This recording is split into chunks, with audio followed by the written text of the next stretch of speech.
అందరికీ నమస్తే నల్లా. Welcome to MR media Telangana. ఎట్లున్నారు అందరూ? మంచిగున్నారా? నేనైతే మంచిగున్నానల్లా. ఇవాళ ప్రధాన దినపత్రికలలో ఎట్లాంటి వార్తలు వచ్చినాయో చూద్దాం. దానికంటే ముందుగా కొన్ని అంశాలు మనం ఇక్కడ మాట్లాడుకోవాలి. రాష్ట్ర వ్యాప్తంగా వడ్లు కొనుగోలు చేయండి సార్లు, వడ్లు కొనుగోలు చేయండి అని చెప్పేసి మొత్తుకున్నా కూడా పోసి కళ్ళాలలో పోసి 40 నుంచి 50 రోజులైనా కూడా ఆ కాంటా పెడతలేరట. ధాన్యం కాంటా పెడతలేరట. రైతులను అరుగోస ఉచ్చుకుంటా ఉన్నారు. రైతులు తీవ్రమైన ఇబ్బందులు ఎదుర్కొంటా ఉన్నారు. ఇక్కడనేమో భూభారతి పోర్టల్ అవగాహన సదస్సులు అని చెప్పేసి పొంగిలేటి శ్రీనివాసరెడ్డి, తుమ్మల నాగేశ్వరరావు వీళ్ళు అట్లా తిరుగుతూ ఉన్నారు.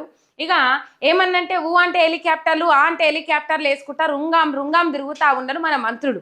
హెలికాప్టర్ లేనిది బయటకు రావట్లేదు, హెలికాప్టర్ లేనిది కాలు కింద పెట్టమని అంటా ఉన్నారు. ఇక ఎవరు ఏమనుకున్నా మంచిదే, మళ్ళా నేను హెలికాప్టర్లోనే పోతా అని చెప్పేసి ఉత్తమ్ కుమార్ రెడ్డి మళ్ళీ సూర్యాపేటకు పోతాడట. రేపా ఎల్లుండా హెలికాప్టర్ వేసుకొని పర్యటన చేసి వస్తాడట. హెలికాప్టర్ లేనిది వాళ్ళు కాళ్ళు అడుగు బయట పెడతానంటలేరు. కానీ రైతుల ధాన్యం కొన్న పాపాన పోతలేరు. ఇది వరకు రైతుల ధాన్యము అసలు కొంటాము, వాళ్ళ కాంటాలు పెడతాము, లారీలలో ఎక్కిస్తాము, ఒగో జాగలలో 5 రోజులకు లారీ కూడా వస్తలేదట. ఆ లారీలలో ఎక్కించేందుకు తీవ్రమైన ఇబ్బందులు ఎదుర్కొంటా ఉన్నారట.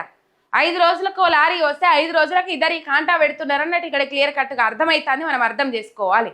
ఇక ముఖ్యమంత్రి రేవంత్ రెడ్డి ఢిల్లీకి పోయిన జాగల కేసీఆర్ ఏదైతే రజతోత్సవ సభ ఉన్నదో ఆ రజతోత్సవ సభకు సంబంధించిన అంశాలన్నీ ఢిల్లీ అధిష్టానం బెంచ్ మీదకి పోయినాయట. ఢిల్లీ అధిష్టానం టేబుల్ మీదకి పోయినాయట. ఎట్లా సక్సెస్ అయింది సభ, ఏ విధంగా సక్సెస్ చేసిరు జనాలు, ఇట్లెట్లా సక్సెస్ అయింది అని చెప్పేసి రేవంత్ రెడ్డికి మొట్టికాయలు వేసిందట.